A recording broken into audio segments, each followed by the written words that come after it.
पूरे देश के अंदर केंद्रीय सरकार ने जो किसानों के ऊपर, गरीब जनता के ऊपर, गांव में काम करने वाले जो खेत मजदूर हैं, शहरों में दिहाड़ी पर काम करने वाले मजदूर हैं, उनके ऊपर 3 कृषि कानूनों का नाम लेकर के एक तरह का हमला बोला। संयुक्त किसान मोर्चा ने 3 कृषि कानूनों को ख़त्म कराने का जो बीड़ा उठाया या उस आंदोलन को आगे बढ़ाया, उसका मकसद एक ही था कि इस देश में काम करने वाला जो दिहाड़ी मजदूर है, इस देश के खेतों में काम करने वाला जो भूमिहीन मजदूर है, उसको भी राशन मिले। भारतीय संविधान के अंतर्गत कहा गया है कि इस देश की जनता को भोजन, शिक्षा, स्वास्थ्य, रोजगार का अधिकार मिलना चाहिए, रहने का घर मिलना चाहिए। इस तरह की जो बातें लिखी गई हैं, उसको साकार करने के लिए संयुक्त किसान मोर्चा ने इस आंदोलन को आगे बढ़ाया और इस देश की गरीब जनता को सस्ता मिलने वाला राशन, उसको मिलने का अधिकार हासिल करवाया इस आंदोलन को जीत करके। साथियों, मैं कहना चाहूँगा अपने इस देश की जनता से, खास करके किसानों से, खेत मजदूरों से, दिहाड़ी मजदूरों से कहना चाहूँगा कि डीजल का दाम बढ़ा करके सरकार ने अनाज के दामों को खुद बढ़ा दिया। सिंचाई से दाम बढ़ गए, जो डीजल पंप सेट चलते रहे उससे सिंचाई का दाम बढ़ गया, जुताई बढ़ गई, दौरियाही बढ़ गई। इस तरह से खेती में लगने वाला जो लागत है वो बढ़ता चला गया। सिर्फ इतना ही नहीं, बनारस जिले के अंदर 1200 रुपये की डाई 1300 सवा 1300 रुपये में बेची गई। 266 रुपये 50 पैसे प्रति बोरी की यूरिया 350 रुपये तक बेची गई। कहीं शिकायत करने पर कोई सुनवाई नहीं। अगर कहीं किसी नेता ने, किसी किसान संगठन ने, किसी किसान ने शिकायत अगर किसी अधिकारी के सामने किया, तो उस किसान नेता के सामने दुकानदार के गुंडे लगाए गए। इस तरह के शासन को इस देश की जनता बर्दाश्त नहीं करेगी और इसे ख़त्म करने के लिए समय आ गया है। हम उन किसान भाइयों से, मजदूर भाइयों से, खेत मजदूरों से और समस्त जनता से आग्रह करते हैं कि सरकार को हटाया जाए, सस्ता राशन मिलने का अधिकार हासिल जो हुआ है उसे बचाया जाए। आधे रेट में फसल बेच के वोट जहां देनी है दे लेना, बिजली महंगी खरीद के वोट जहां देनी दे लेना, समझ गए? सुना होगा कि बीजेपी वोट का क्या हुआ कि इनका वोट तो कोको ले गई। हमारे साथी राकेश टिकैत जी ने कहा, जब आज मैंने इसकी बात की और यहाँ गांव-गांव में हम घूम रहे थे, हर गांव यहाँ आवारा पशु की समस्या से इस कदर त्रस्त है, मतलब नाक के ऊपर पानी आ गया। लोग कह रहे हैं सर्दी के मौसम में मचान लगा के अपने खेत के अंदर रह रहे हैं, फिर भी खेत खाए जा रहे हैं। ये सुनते सुनते मैंने किसी किसान से पूछा, तो फिर जी बीजेपी? वो हंसा और बोला कि जी बीजेपी का वोट तो गैया चढ़ गई इस बार। मैं समझता हूँ यही पूरे उत्तर प्रदेश में होने वाला है। बहुत बहुत धन्यवाद। के किसानों का की एक उपलब्धि है कि अन्न के मामले में स्वावलंबी होना, तो वो स्वावलंबन की जगह उल्टी दिशा में जाने का काम। जैसे मैं उदाहरण दूंगा, पाम ऑयल दुनिया का सबसे बड़ा आयातक भारतवर्ष हुआ है पाम ऑयल का। पाम ऑयल बनिया की दुकान में नहीं मिलता है, लेकिन पाम ऑयल इंपोर्ट कौन करता है? अडानी विल्मर नाम की कंपनी, जो आज खाने के तेल की सबसे बड़ी कंपनी है, और गौतम अडानी एक विदेशी कंपनी के साथ मिल करके, और वो भारतवर्ष सबसे बड़ा आयातक हो गया है। की दुकान पर नहीं मिलता है, लेकिन वो वनस्पति बनाने के लिए, हाइड्रोजनेशन के लिए उसका इस्तेमाल होता है। और कहीं ना कहीं मैं ये उदाहरण दे रहा हूँ कि स्वावलंबन के उल्टी दिशा में जाने का काम ये हुआ है। एक कानून सीधे सीधे जमाखोरी को एक कानूनी जमा देने के लिए जो एक प्रगतिशील कानून था, क्या कहते हैं, जमाखोरी के खिलाफ, उसको ख़त्म करके और जितनी महत्वपूर्ण चीज़ें, तमाम खाद्यान्न, तमाम खाने के तेल, आलू, प्याज, इन सब को जो है उस जमाखोरी वाले कानून से हटा, जो एसेंशियल गुड्स और सर्विसेज का जो कानून था, तो उसमें से हटाने का काम किया गया था।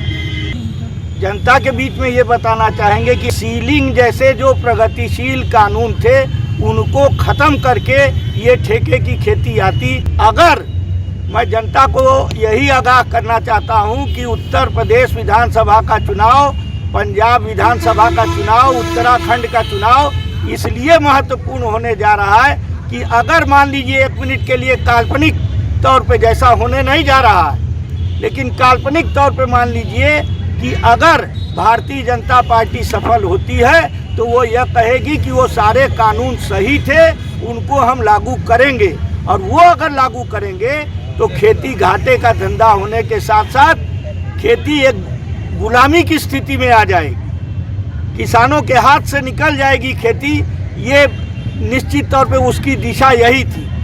भाजपा की जो वर्तमान सरकार है, 2 कानूनों का मैं जिक्र करना चाहता हूं जिसको इस सरकार ने लेके आई। एक को वापस किया, खेती किसानी वाले कानून को वापस किया, CAA NRC का वैसे पेंडिंग। दोनों कानून, ये जो दोनों कानून है, ये जो CAA NRC का कानून है, ये हमारे देश बाबा साहब अम्बेडकर का जो संविधान है उसमें छेद करता है, उसको तार तार करता है, उसमें भेदभाव का जो एक मजबूत पक्ष है उसको एक चोट करता है। हमारे देश का जो संघीय ढांचा है उसमें करारा चोट है। तो ऐसी सरकार जो संविधान को नष्ट करती है और हमारे संघीय ढांचे को बर्बाद करती है, उसको हर हालत में उसको हटाना चाहिए, उसको सज़ा देनी चाहिए। इस हिसाब से मैं कह रहा हूँ कि भाजपा जैसी सत्ता को आप सजा दें। भोली जनता के चूना लगावेले, भोली जनता के चूना लगावेले। अरे शासन पर शासन के अंगुरी पे आपन नचावेले, शासन पर शासन के अंगुरी पे आपन नचावेले। भोली जनता के चूना लगावेले, भोली जनता के चूना लगा। 9 दिसंबर को देश के प्रधानमंत्री ने भारत के किसानों के साथ एक समझौता किया।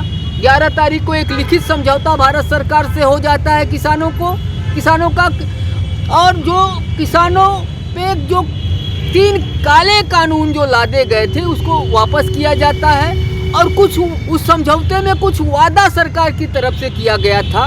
एक बड़ा वादा था MSP का सवाल। MSP पे कमेटी बनाने की बात भारत सरकार ने किया था, और ये जो टेनी महाराज ने किसानों के साथ लखीमपुर खीरी में किया था, उनको हटाने की बात हुई थी कि मंत्रिमंडल से उनको बर्खास्त किया जाए, उनको मुकदमे में शामिल किया जाए, उन पर मुकदमा किया जाए। दूसरा था ये जो शहीद हुए थे किसान, उनके बारे में उनको मुआवजा देने की बात हुई।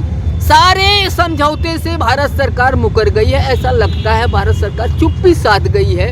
इसलिए किसानों ने तय किया है कि इस सरकार में जहाँ जहाँ चुनाव हो रहा है, इस चुनाव के दौरान ये जो भाजपा नाम की पार्टी है, जो सबसे सारी सरकारें बहुत किसानों की पक्षधर नहीं रही हैं, सारी सरकारों ने खेती किसानी को बीमार बना दिया था। इस भाजपा सरकार ने किसानों को बीमारी से ICU में ढकेल करके मरणासन कर दिया है। सबसे किसान विरोधी सरकार है। इसलिए हम आज की तारीख में इस चुनाव में कह रहे हैं कि भाजपा जैसी पार्टी खतरनाक पार्टी, गांव गरीब किसान विरोधी है, इसको चुनाव में आप सजा दें। भाजपा सरकार ने किसानों के उपज को, अनाज को नहीं खरीदा, गन्ने के भुगतान नहीं किया, किसानों के लिए एक भी फायदे का काम नहीं किया।